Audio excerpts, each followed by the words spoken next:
Welcome to Season 2 of Strengths on Fire, the Great Strengths Debate. Think you know CliftonStrengths? Think again. This season, we're breaking down the biggest myths Challenging conventional wisdom. and showing you how strengths actually show up in leadership, life, and the messy middle of real work. Sarah, you want to light these strengths on fire?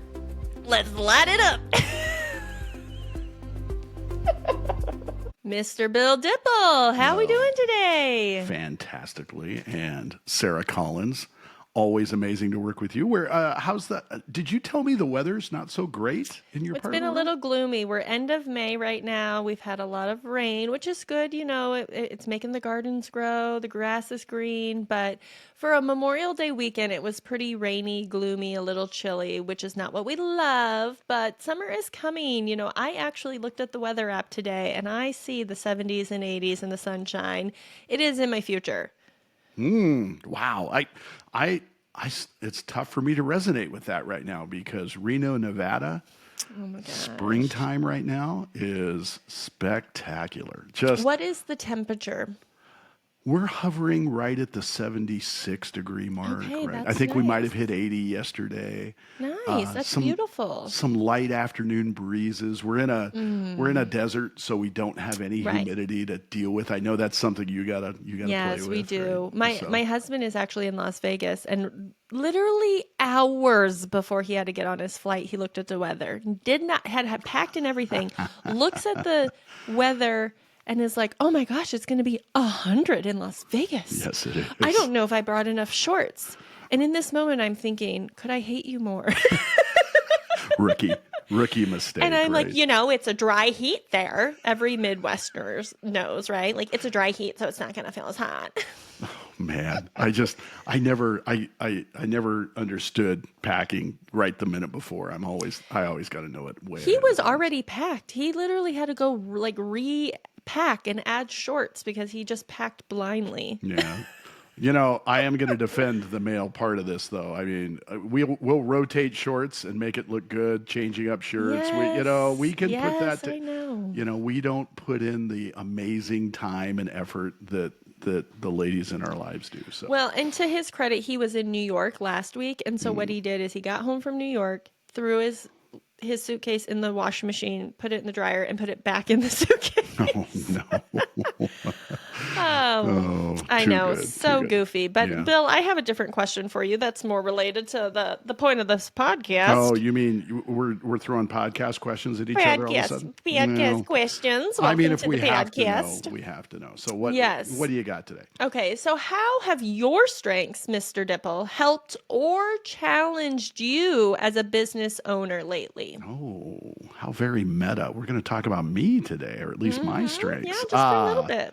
That's a great question. So as a business owner, leader of Buildable Strengths Coaching and working with the groups and the teams that I do, I would say one thing, and to not bury the lead too much, our guest today is also a client of mine. So Okay. one of the things that helps me so much, and I think this is common from our coaching world when we talk, we joke often at the Charlotte Blair event how much individualization is in the room, how many people have it.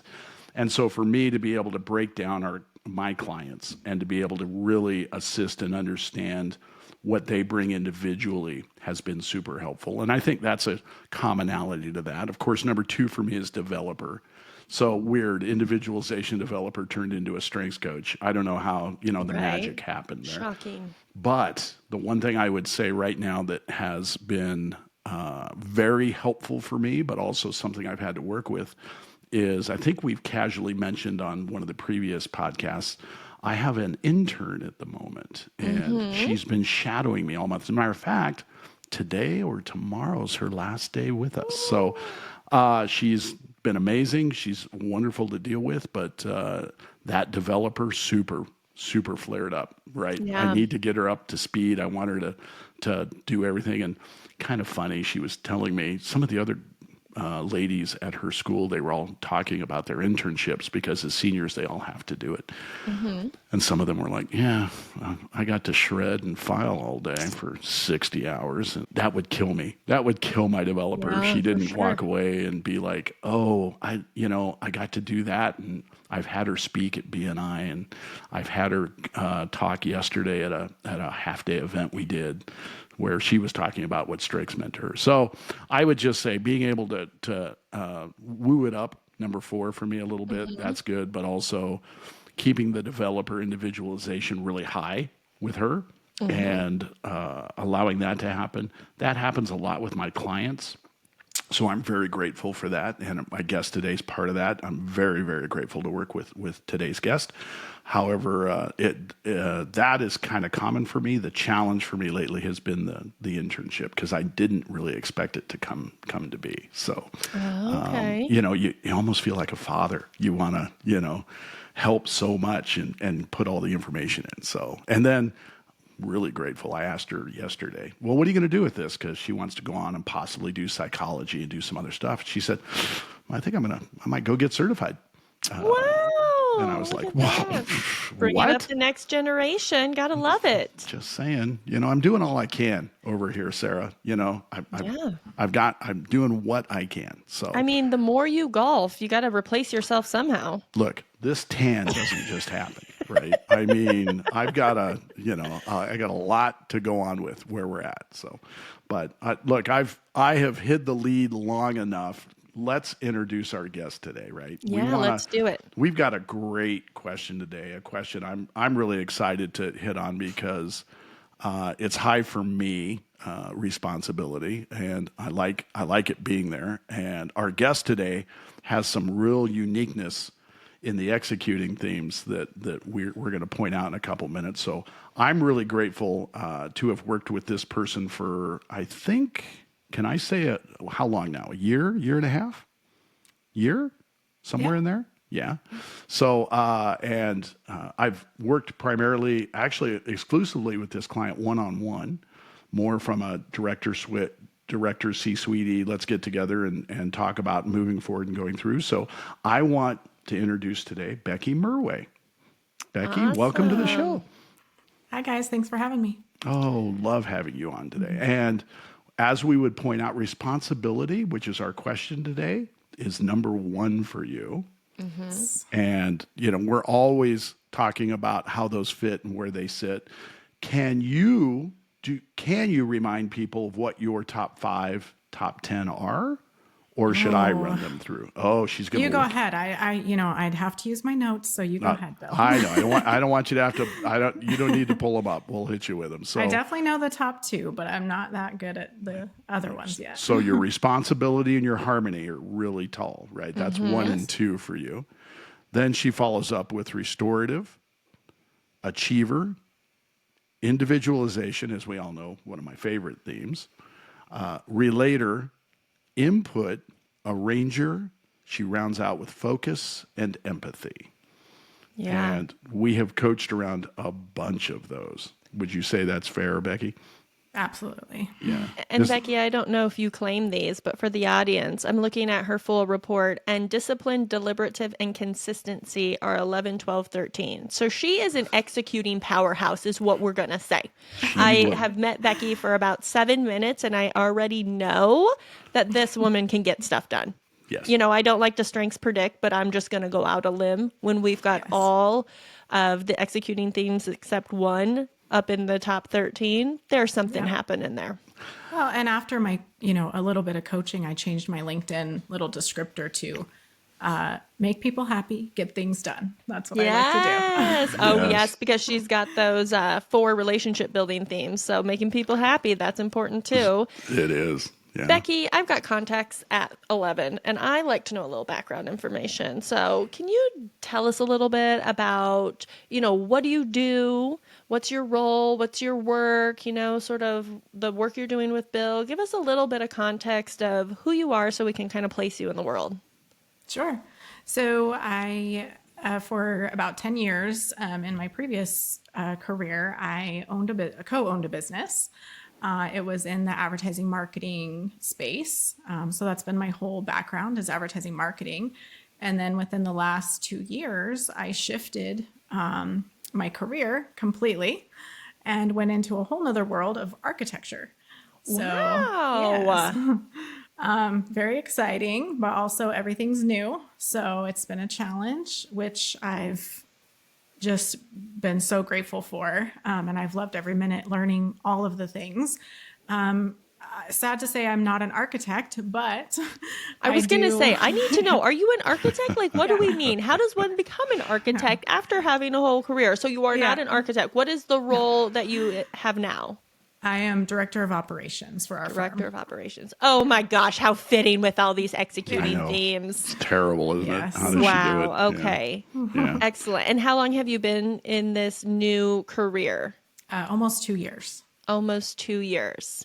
And so you have a career in marketing and advertising, and then do a little flippy floppy, become director of operations for an architecture firm. Yes. And today we are hitting up the question, is responsibility heavy AF? And if you don't know what AF means, go Google it. Ask your So child. I don't have to put Ask your explicit teenager. this podcast. As all fiddle diddle. Is responsibility heavy as all fiddle diddle is what we're going to say it stands for today. Before we launch into our discussion, because I am so ready to have this discussion, I think it's one many people are familiar with. We did do a LinkedIn poll. So if you're not familiar with our new format of the pod, we want your voices here. So I actually went to LinkedIn. I asked people, is responsibility actually heavy AF? And here are our results. 38% say absolutely it's exhausting. 19% said only when others flake. 0% said no, I love the weight. And 44%, the largest percentage, said depends on the situation, which I honestly need to stop even giving You people need the to option. stop doing that. That needs to come off. Our pollsters have been taking the easy way out. I too know. long. Stop They're taking the giving it to easy way out. I know. I need to eliminate that. But we had some really interesting comments. I'm going to read these to get us started because I think it will help our discussion as we go forward. Hit us. Maggie Malore, she is a coach. She said she loves her responsibility and it helps her love people. And I said, tell me more about how it helps you love people. And she said, I show up. It's my executing energy. I care deeply about people, so I do what matters to serve them and care for them. I get a lot done in order to do what matters most. And so one of the things I think we're going to talk about is the other strengths that surround responsibility and how that impacts them. So I have to believe, of knowing Maggie, that she also has a lot of those relationship building themes. Yeah. Mike Christensen, who Well, is right when you said that about Maggie, my thoughts instantly were, man, I wish I knew what the other top six Exactly. are set, right? Because for her, that responsibility is wrapped all around the people and the helping of. So I love Exactly. that. Yeah, I know. Really good comment. Mike Christensen, president of Bikuba, who we love, another strengths organization, he said, responsibility is number one for me. Somehow it's my superpower and my kryptonite at the same time. I love it and it drives everything I do, but occasionally it gets me in trouble. And I think that is a very common sentiment that I hear with responsibility. I think I just saw Becky smile, laugh, and almost pass out from relating to that particular comment. So yeah, Absolutely. We have Colleen here saying both. I find people with high responsibility can burn out quickly, even more so if they have empathy right next to it. So again, it's as coaches, you can hear a lot of the coaches are responding here thinking about what other strengths are next to it and how does that impact it. And again, I see Becky saying yes because she's got empathy in that top 10. And so I think we're going to have a dynamic conversation about that. And one more comment from the commenters. People are starting to really get on our comments and I'm liking it. I love the comment people. That's good. Jamal's been trying to get on this podcast too. So look out for that, friends. You know, one way to get there is keep leaving comments. That's right. I know. And stop picking it depends in the poll. Past that, you're in. We'll bring it. That's exactly right. He says it's heavy for those with this. It's heavy for those with this strength, especially if they are surrounded by coworkers, family, and friends who pour on to them because they know a ball won't be dropped. high responsibility leaders need an offensive line to keep them from piling on. I love this visual that Jamal just made for us about the offensive line. If you know, like football, I'm going to just go on a limb here. Your O line is protecting your quarterback so he has time to do something. So I love the visual Jamal brought us of if you have high responsibility, you need an offensive line in front of you to protect you so you're doing what really matters. Yes. Yeah. So very good. Bill, So will you give our audience a quick definition of responsibility? If those people who are listening don't have it or are not as familiar, what would you say, in a couple sentences, responsibility means? yeah, absolutely. Yesterday, the half day I was working with a team, many of them had responsibility high. So it's one we defined and broke down for the group and the team in the room. And generally, when I'm defining this for a larger group, and we're going to make some generalizations about it, I usually start with if you have high responsibility, you're going to put your name on it, and you're going to stick to it. So we look at that as long as I'm being asked, and as long as I take on the responsibility component, if I'm willing to accept it. My name is on it. I will see it over the finish line. So again, in that football analogy, I will punch it over the goal line and get it through there because my responsibility requires that happen. And I think your comments reflect really well on the different ways people see that. I'm going to punch it through for other people and help them get there. I'm going to make sure that I am defending the ability of other people to get things done, but I'm going to do that by working really hard myself. So those are all really good reasons to look at responsibility and reasons to think about the way it plays out. I like to just say, I'll put my name on it, but I tend to always back that up with asking the people, because that one's a pretty easy one to make the leap. What's the downside of responsibility? And inevitably, we always get to burnout. We end up getting to overwork, how much you take on. If you're willing to say yes to everything and put your name on it, does that mean nothing is getting completed? Everything keeps moving forward. So that's my breakdown of responsibility. Is there anything else on your end that when you're coaching, you're throwing at people? I would say the only thing I would add to what you said, because I think you articulate it really well, is responsibility often keys in on telling someone else, committing to someone else. I find it oftentimes, it can be internal, especially if you've got that achiever like Becky has here, and we're going to talk about that. But I find responsibility is really, if I tell someone I'm going to do something, my word is good as gold. Right? Yeah.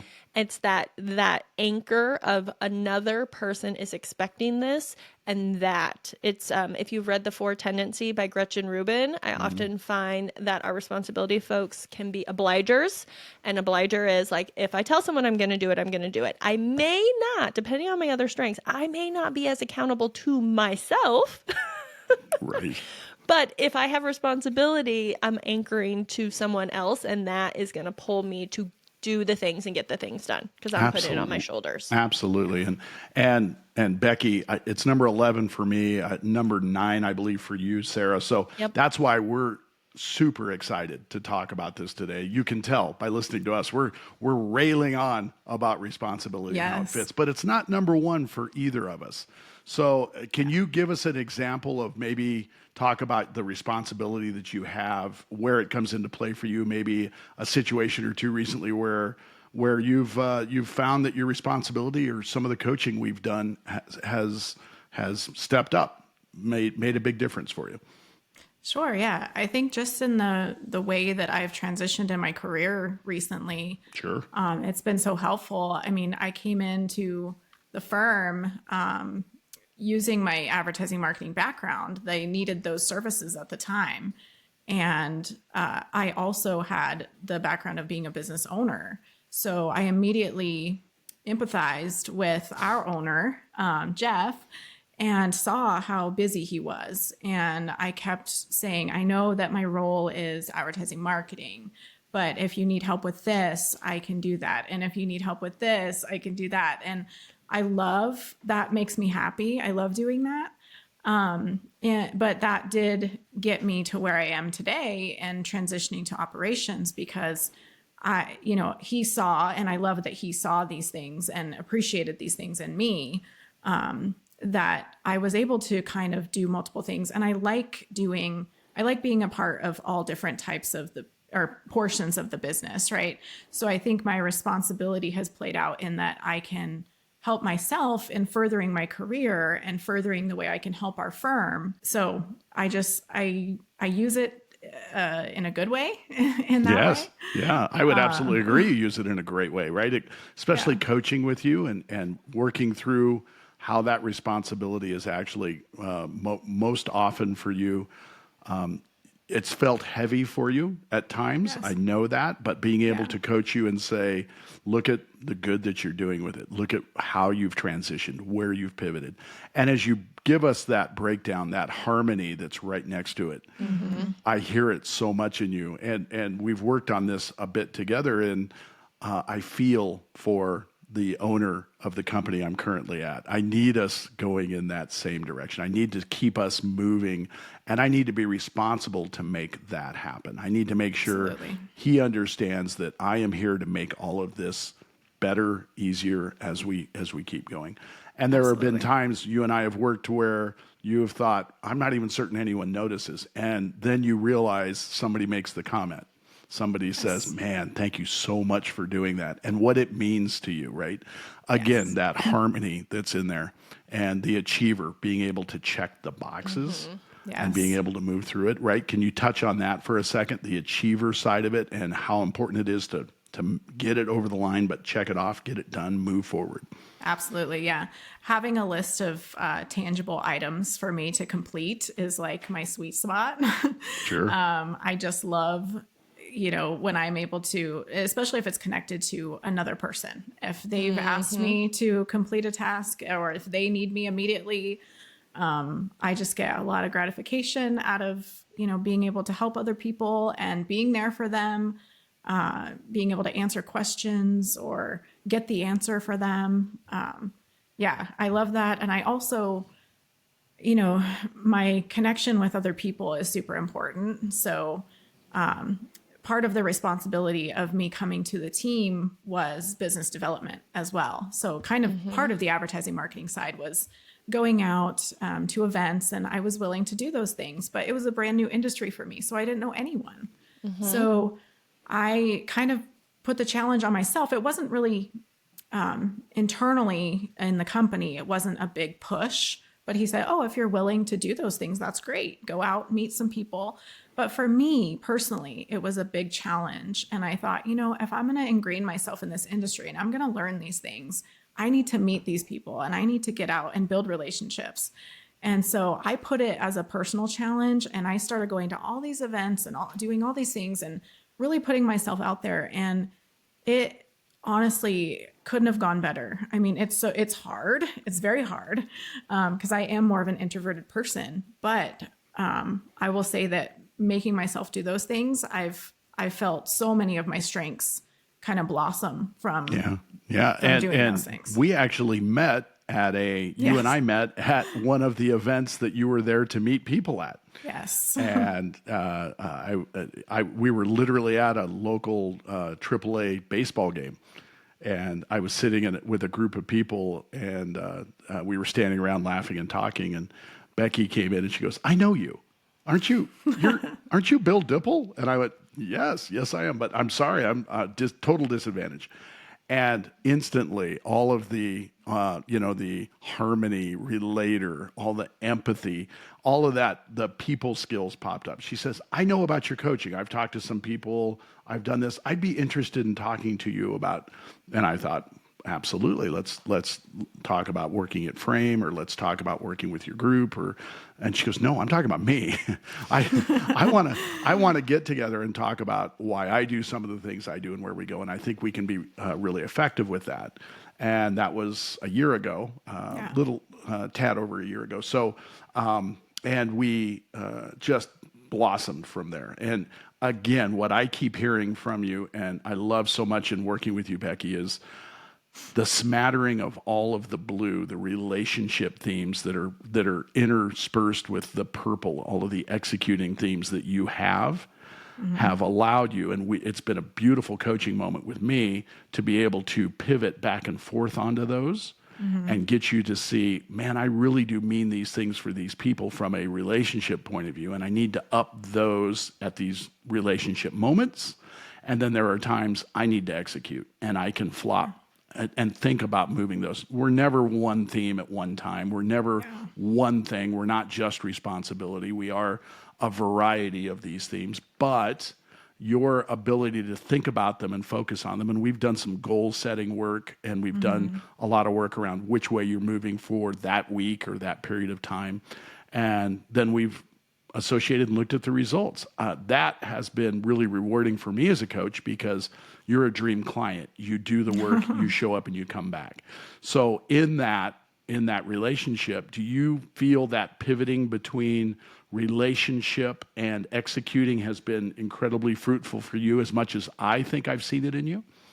Yeah, I think the great part is, well, especially working with Bill, is, and I know how important coaching is specifically to me. And I think, I would be a proponent to say everyone should have it. I just really enjoy it. And what's hard is that I have such a high responsibility, is that I just stay focused. I'm just focused. Oh, what can I do better? What can I keep going? And I get lost in congratulating myself, like feeling good about the things that I've accomplished. And I just don't think about those things. I just keep trudging forward. And so what coaching has helped me do is take a step back and see, like, wow, look how far I've come. This is really helping me, or I'm able now to point out my strengths and, actually reflect on those and say, hey, this is great. Part of the goals that we set is, at the end, have some type of celebration. Don't just get stuck in the weeds here. You gotta think about these things. Yeah. So Bill's great about, not only holding me accountable, which I need for sure, but also saying, hey, look at what you've done. So I really enjoy that part. I love what you're pointing out. I hear so many things that I hear with responsibility people. One, you have that combination of responsibility and achiever. I always like to hook in on it, because I find our responsibility achiever people, like you're describing, Becky, they're yes people. Yes, I can do it. Yes, I can do it. And the thing is, when we use our strengths, it's not just that we're good at it. It makes us feel alive, right? It gives us energy and enthusiasm. So those responsibility achiever people, responsibility, I like to say, is that external hook. If I tell you I'm going to do it, I will. And achiever is that internal hook. I want to do as much as possible. I want to check the list for me. That's good. So if you have both of those, you are a powerhouse at getting things done. I always tell my folks with high responsibility, high achiever, you're probably some of the most valuable, most productive, most high performing individuals on your team and in your organization, without a doubt. There's the thing I'm stealing today from Sarah. Yeah, there it is. I've never heard that one. I love it. So, but what I find is that is heavy AF for my friends who say yes, yes, yes, because they get a high and a charge of I'll do it, I'll do it, I'll do it, I'll do it. And I like to tell people, if we have a scale of 1 to 10, 1 being doing nothing and 10 being doing everything, my high responsibility, high achiever people want to be as close as 10 to possible. And I'm like, listen, I can't tell you to go to a 6, because I know you're going to be like, sure, yeah, right, Sarah. But what if I told you, try to keep it at an 8.5? Now, here's the other thing you need to know. Your scale is different than mine, because your 10 is my 15, because I don't have this powerhouse mix, right? And so you already being at an 8.5 is my 12. Yeah. Right? It's most people's 12. And the thing about it is, if you sit at a 10, which you love, and you get that little like 4, you will break. Like, you cannot sustain it, because you are a person, right? Like, you're an actual human being, flesh and blood. And there might be seasons where you push closer to 10. But I'm always telling those responsibility achiever people, just try for an 8.5. I know you're probably going to push to 9. But like, you're going full throttle so much, it just is not as sustainable. And I find, and Becky, I want to know, first of all, if this resonates with you, but I find that my responsibility people they don't want to disappoint anyone, right? I don't want to disappoint anyone, and I like doing it, and I can do it. Yeah. But the truth is, if you're not disappointing anyone, you are disappointing yourself, or you will be, right? Because you just can't Yeah. keep doing that. Yeah, I was Yeah. going to jump right in on that and say I will not fail anyone, Yes. even to the tune of failing myself. Exactly. And the fact about that is you might think that's fine, I'll fail myself. It's no problem because I can work from the bottom of the barrel. Like I'm scrappy, I'll get it done, right? I know these people, you just go. Yeah. That is not sustainable because if you are constantly prioritizing other people's priorities over your own or getting the things done, even if it helps you, like it can help our career and we look good, but really it's a detriment to us in a way, eventually it will catch up with you, right? Yeah. Because like you're only human. And I think that is where it can get scary. And we need that O line, like we talked about in the beginning. Or I usually just say to people, you have to have boundaries around what you say yes to. You have to protect that. Absolutely. Otherwise, you will burn out eventually. So, Becky, Yes. as Yeah. responsibility number 1, achiever number 4, does this resonate? Absolutely. Yeah. And based on the theme, responsibility is heavy AF. Yeah. I completely agree with that. It's a lot of weight. You always feel like, or I always feel like I put this on myself that I want to make the right decision for others. And that is not a healthy way of using my strength, I found. Bill and I have worked through this. You know, learning to put responsibility a little bit on the back burner, and even harmony sometimes, because harmony is my number 2, so that some of the other strengths can come forward. I recently had a situation where I was going to a social event. I was inviting someone with me. And at the last minute, I said, you know what? The person that I was inviting, why don't you just stay home? I don't know if this is going to be a great thing. This might happen. This might happen. There's, many, many things that were going through my brain. I was just like, you know what? This might not be the best place for you. And then when I got to the event, I scanned the room and my immediate thought was, gosh, I let my responsibility completely overtake this situation. And everything was perfect. And that person would have had an amazing time.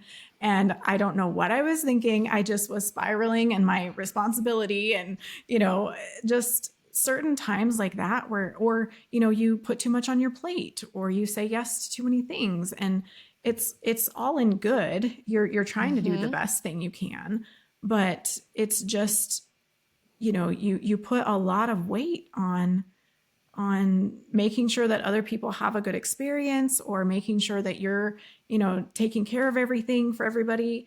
And sometimes you got to take a step back. It just gets, the boundaries are like, I've never in my life, I've known about boundaries obviously, but boundaries have never been a thing for me. I'm just like, I don't need that. I do all the things. I'm good. Well, and But yeah. we did talk about that social event a bit, and I know particularly at when we were wrapping it up and had talked about what the outcome was and what the outcome should have been, it was heavy as fudge for you, Yeah. right? Yeah.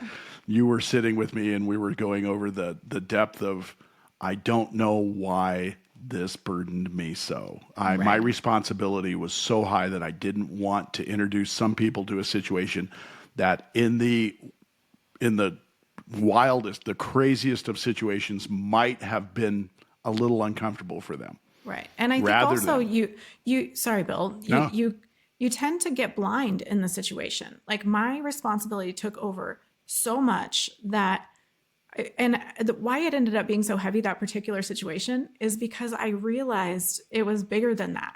I realized that I have been in many situations just going through things in my head so much that it just blinds you to, I consider myself a decently smart person and I have a lot of tools that I can use.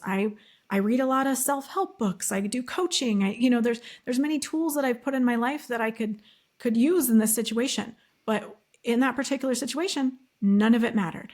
I just blinked out and I was like only focused on all the anxiety and the stuff that comes with that responsibility strength. And so in that moment, nothing was going to work. I mean, I could have called Bill. He pointed that out, but I didn't. So what I think in that, when Bill and I, unpacked it, basically I was like, you know what? I can't believe that I didn't use it. The moment that I realized I have this tool available, I have this tool available, I could have just picked up the phone. I could have asked questions. There's so many things I could have done, but you're just completely blinded to it. And I realized how much that responsibility just took over my life. And sometimes your strengths can work against you. Yeah. So I'm so much more aware now of how, and Bill and I have worked a lot about this, about, putting that, making sure that you're organizing your strengths, bringing some of those ones that are, 3, 4, and 5 up to the top, and trying to push those up a little bit when you need that help. Yeah. And I love this example you're providing because it keys in for me on one of the things I also see with responsibility is you're overcompensating for other people, right? Like doing things and like in this instance, telling this person, oh, don't even come. Like, and what that then does is it robs people of learning and experiencing things. And responsibility can do that because responsibility can not want to delegate. It's just easier if I do it. I know how to do it. I won't mess it up. I'll get it done. I can handle the mountain. I'll give that person the molehill. Yeah. And then you're robbing them, right, of learning, of doing, of experiencing. Right. Well, and even in my professional life, the owner of our business, we recently had a conversation, and he said, because he knows me now, and I'm very much like him, and we are the people that like to take on everything.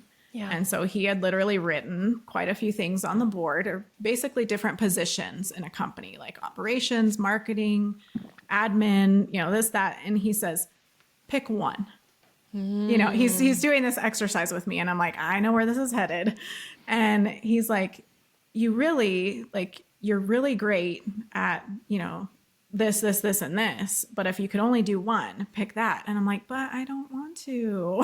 Like, don't make me do that. Cause he's like, I know you like to do all the things.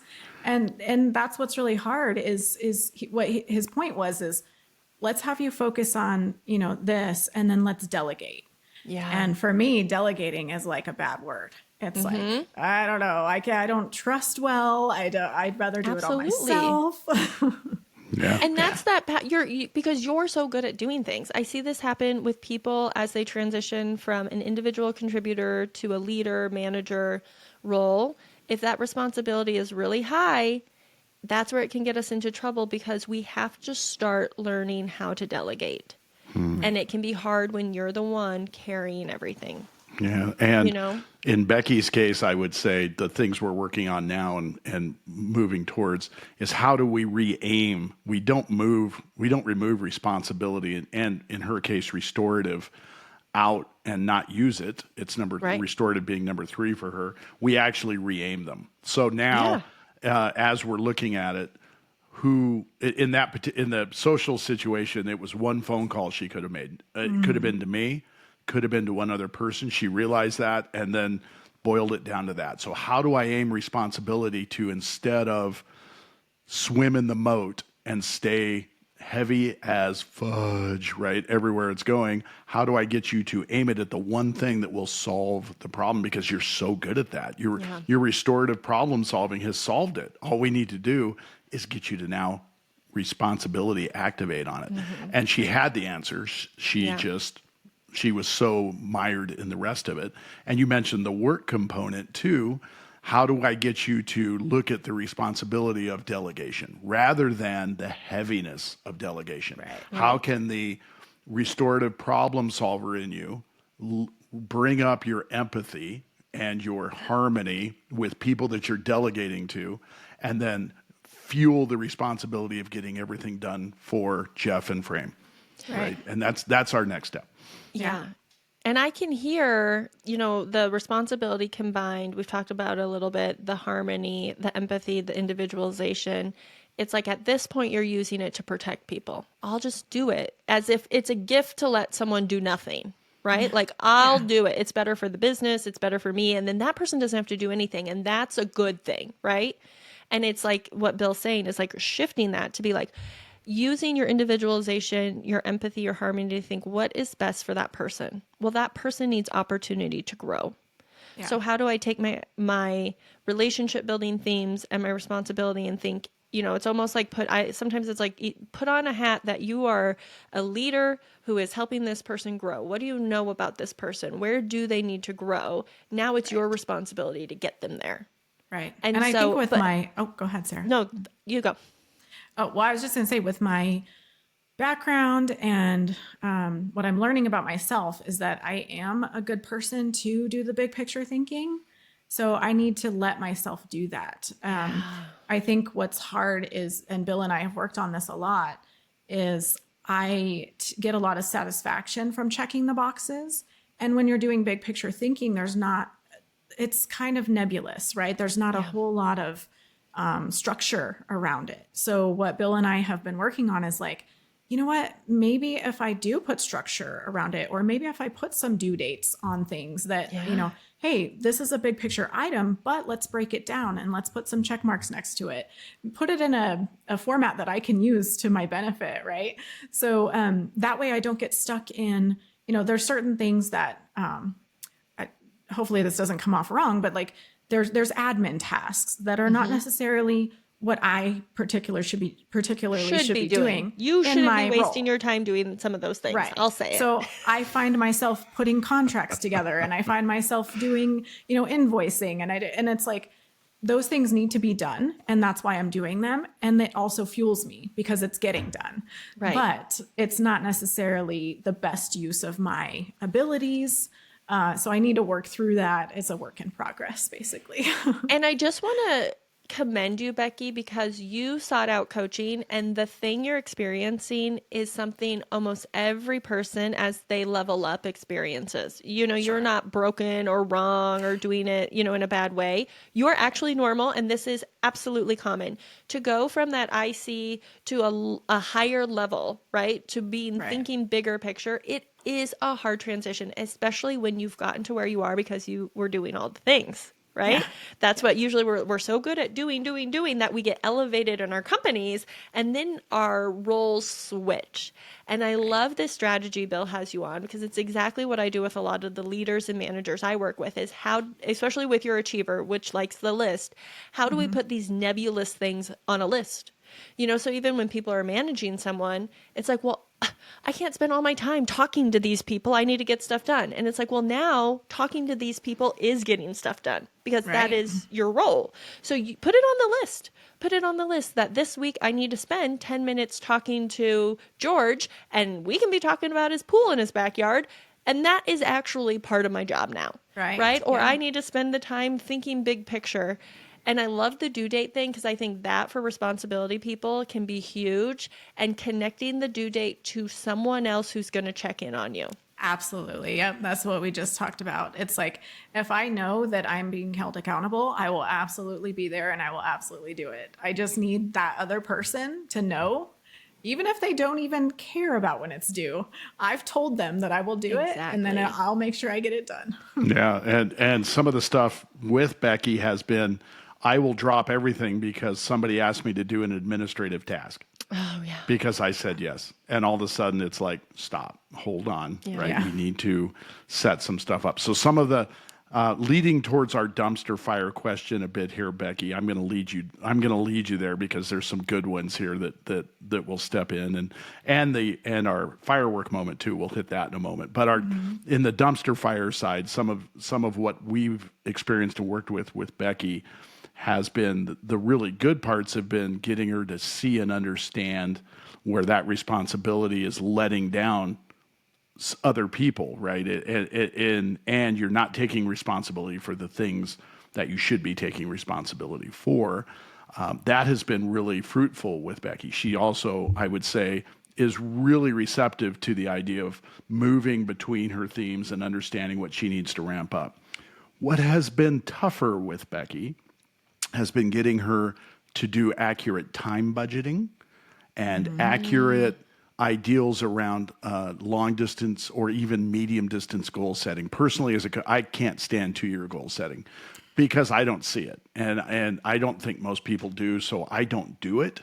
But even in the shorter, very shorter term goal setting, just give me the 3 we're going to work on this week. And how do we look at very accurate time budgeting? I would say your responsibility has dug in and fought me to say we're not going to do some of these things. And I'm just curious, I could lead you into the dumpster fire comment on that. You want to touch on that from a dumpster fire component where you think responsibilities been something you've had to fight against, or is there a better dumpster fire moment that you want to highlight for us? Oh gosh. I think that the goal setting thing is definitely hard. I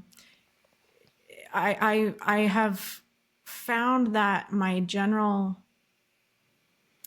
thoughts around it when I first came into coaching were that I couldn't find anything that made just felt like it was worth being a goal and working on for 6 weeks. It was like, okay, well, if I want to start journaling, then just start journaling.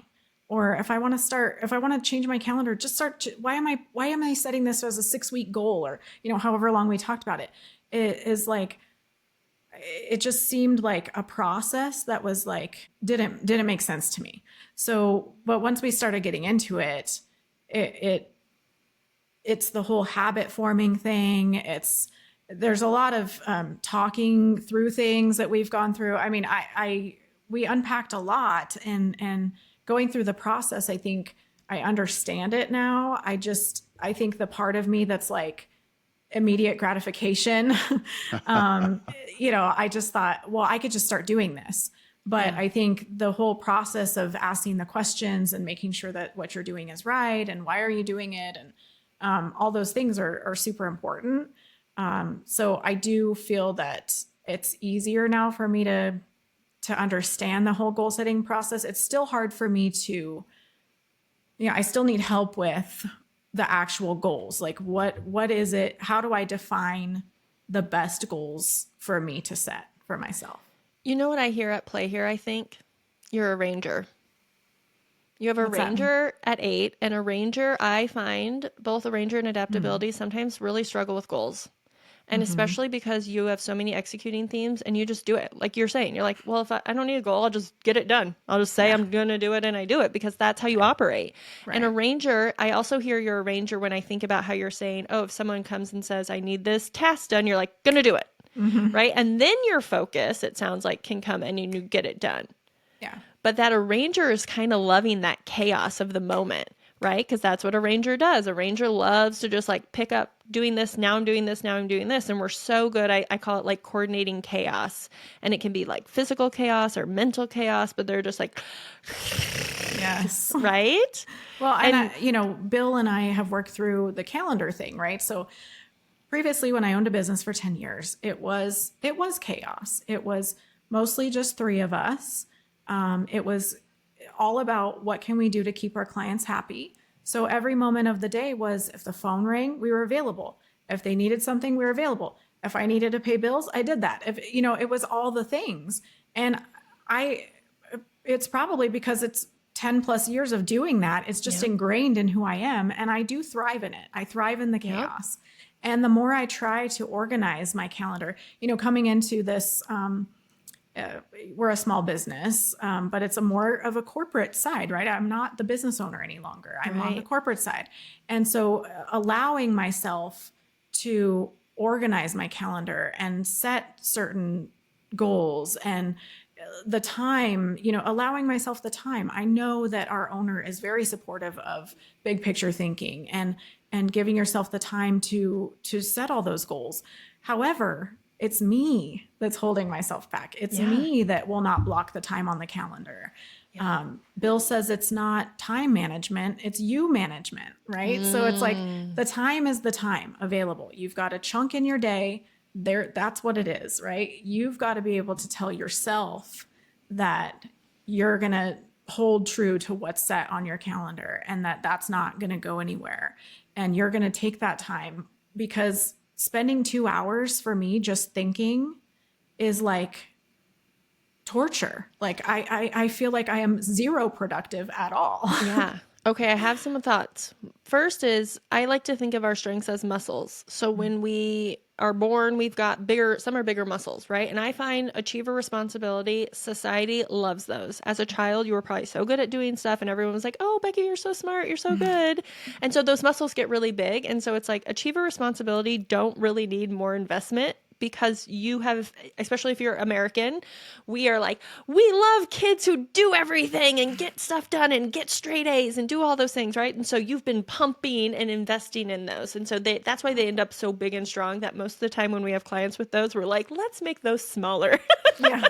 Those muscles are like hard as rocks. Can we do less investing in those? We have a different gym workout for you today. Different. Yes, and yes. what I hear is 10 years in your business, your arranger muscle got really strong because you had to pivot, like doing this, now we're doing this, right? And so it's like that muscle was able to get invested in to where it's growing really big. Yes. And now you're in a different setting. You have to use it differently, right? Yes. And so I also think you were saying like, what were you just saying that you hated doing?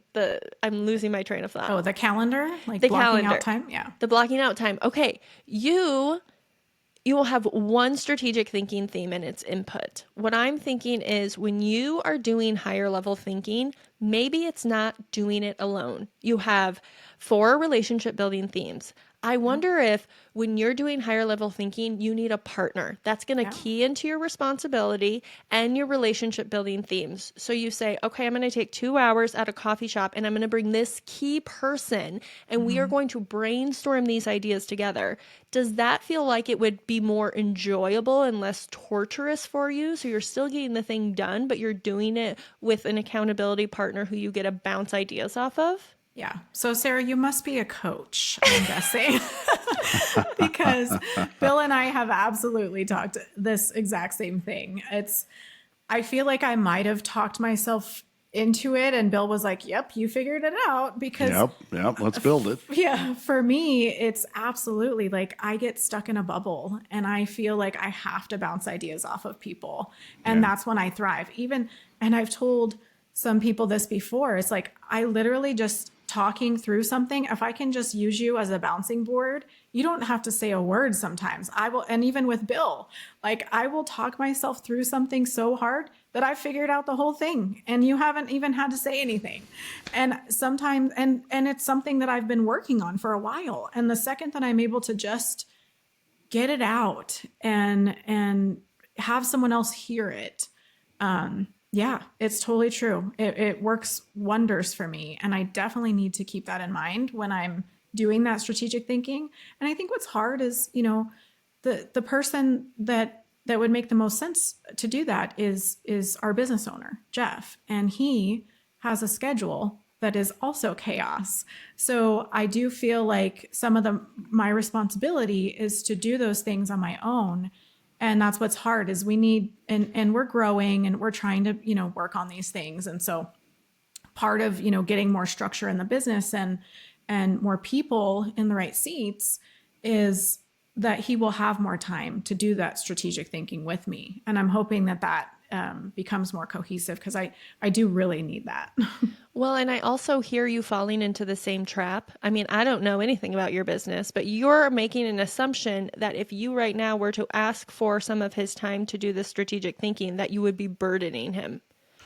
The second story is that he would say, oh my gosh, I am so grateful. I would love to carve out a long lunch with you to do this because I think you're brilliant. And this is a very important part of our business. And there's nothing I would love more than to sit down and do this with you. That could also be true.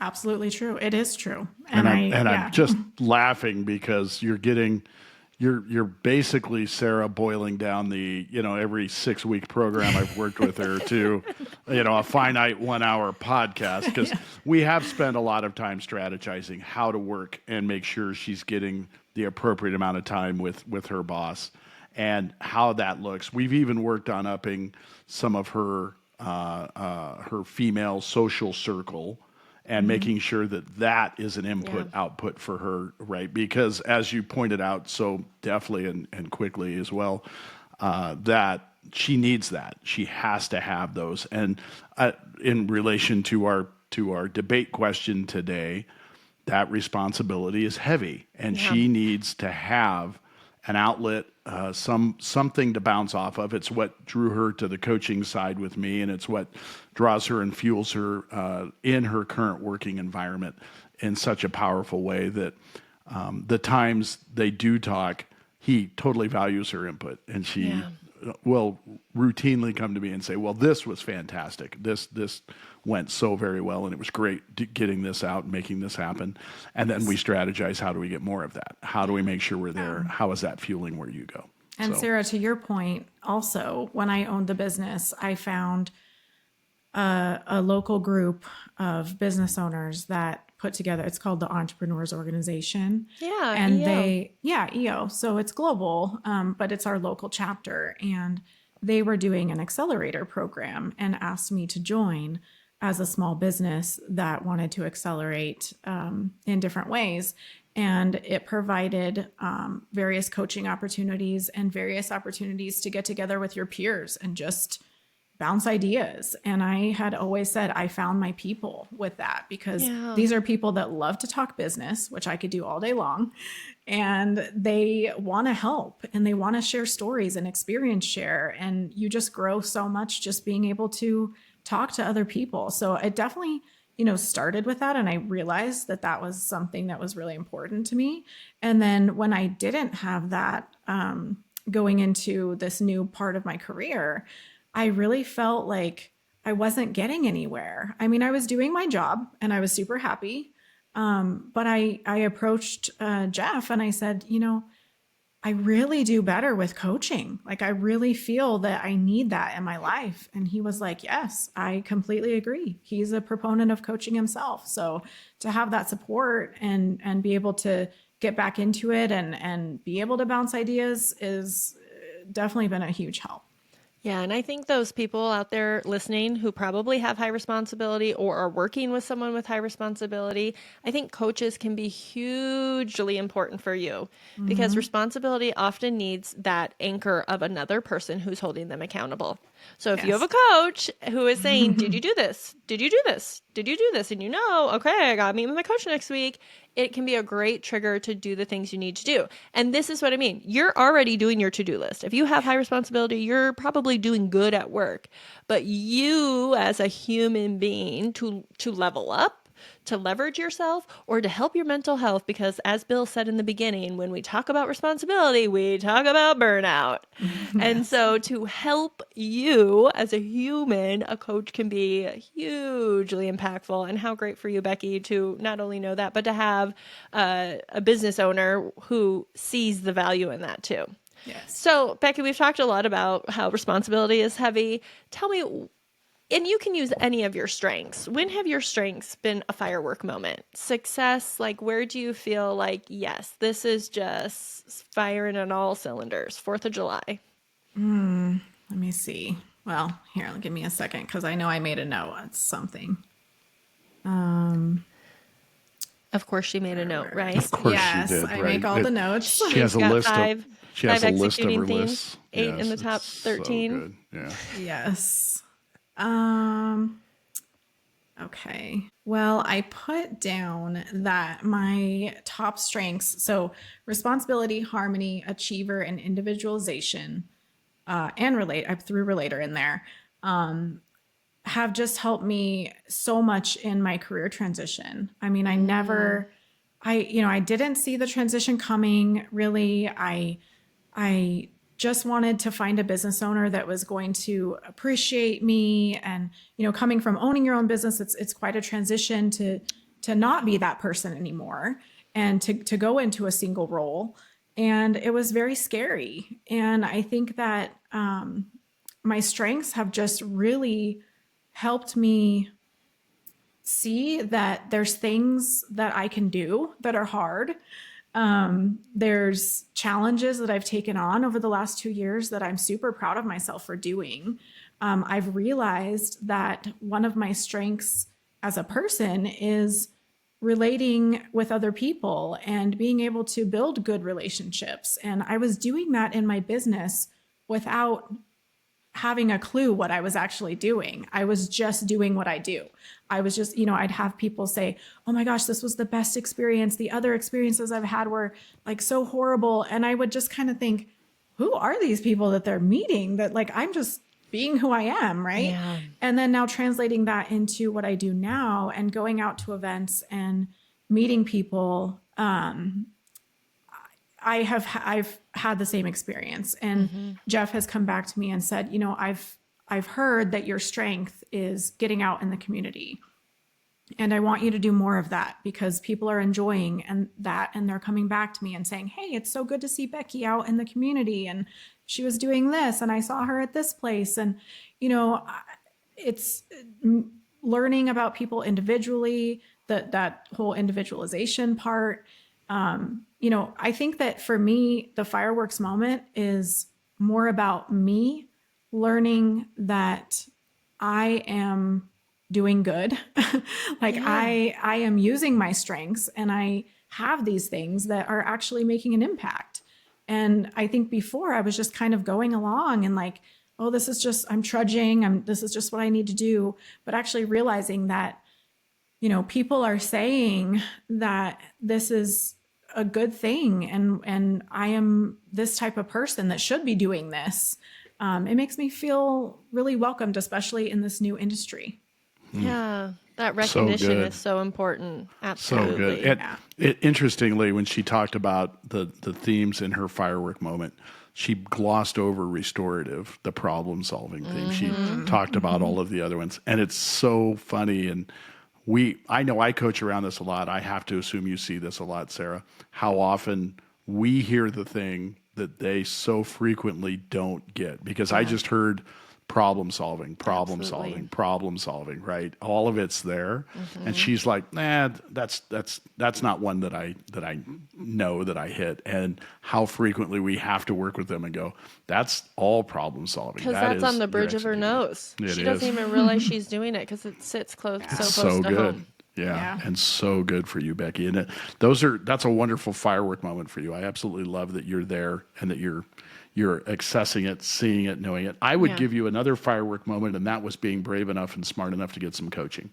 Whether it was me or with Sarah today, who clearly outcoaches me all day long. Whatever coaching way you're getting, that, again, there's a problem-solving component to that. There's something I know I need to work on. I have responsibilities to my son, right, as a single parent, to Jeff and at Frame, to a lot of other people. And how can I be better and step into that role and make that happen? So, yeah.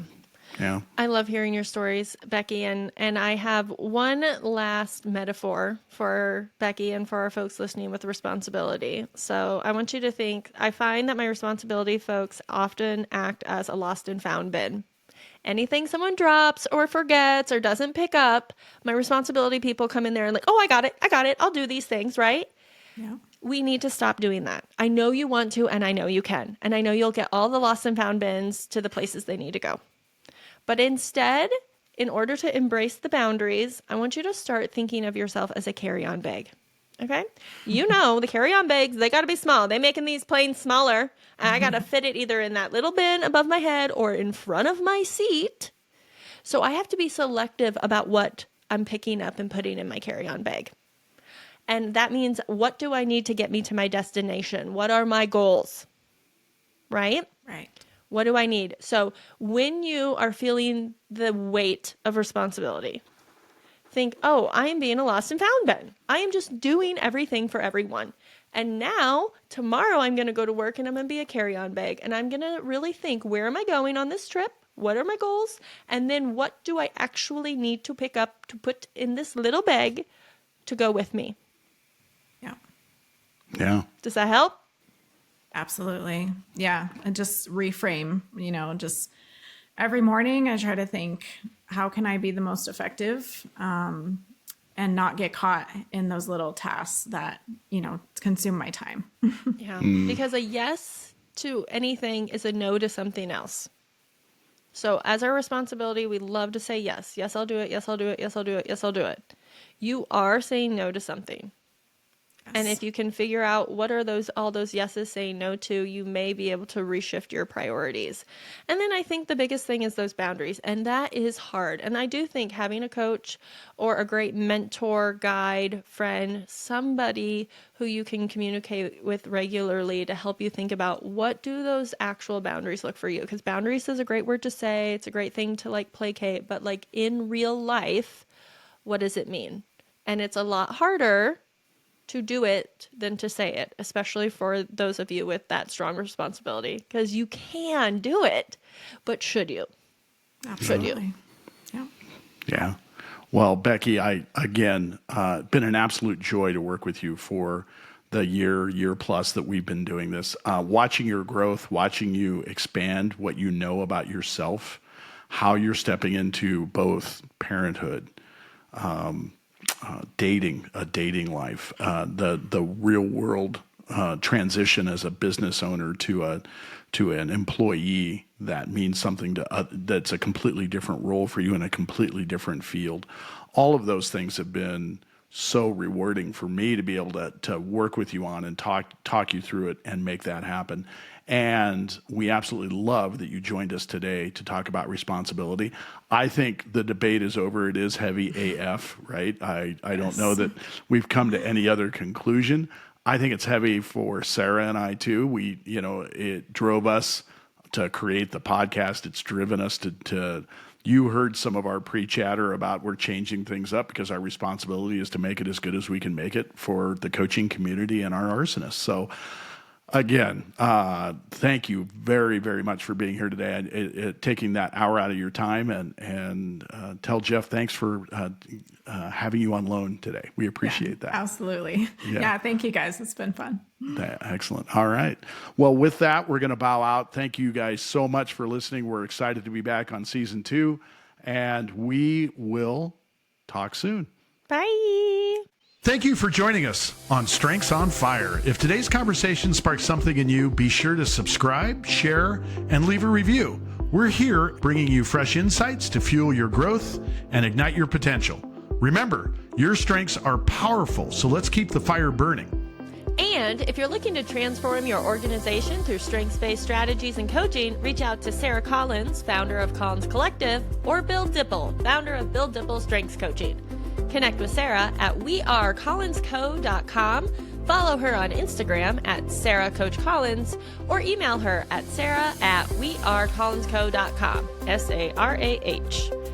You can reach Bill at BillDipple.com, Bill, DIPPEL.com, or on Instagram at BillDippleCoach, or email him at bill@BillDipple.com. Please note the opinions, views, and interpretations of Clifton Strengths expressed in this podcast are solely those of the hosts and the guests. They have not been approved, sanctioned, or endorsed by Gallup in any way. Until next time, keep your strengths on fire and let's light up what's possible together. Bye, Bill. Bye, Sarah.